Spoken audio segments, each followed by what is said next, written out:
Birinchi misol, kasr chiziqli misol.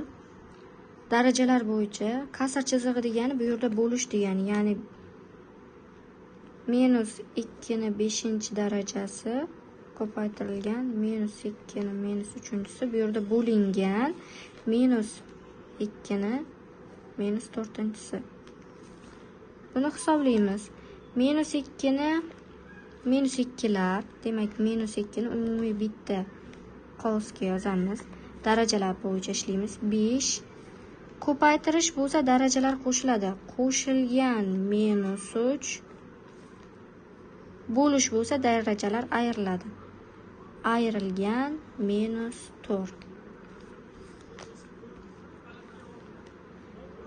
5 ga qo'shsam -3 ni, qo'shishga minus bo'lib ketadi. Ya'ni -2 ni 5 ayrilgan 3 bo'lib qoladi. Plyusga minusimiz minus bo'ladi. Minusga minus esa plyus bo'ladi. +4. Shunda 5 dan ayirsam 3 ni 2, 2 ga qo'shsam 4 ni 6 bo'ladi. 2 ni 6-darajasi. Juft daraja bo'lganligi uchun minus musbatda chiqadi, toq bo'lsa manfiyda chiqadi. 2 ni 6-si 64 ga teng. Bo'ldi, javobimiz mana shu ko'rinishda qoladi.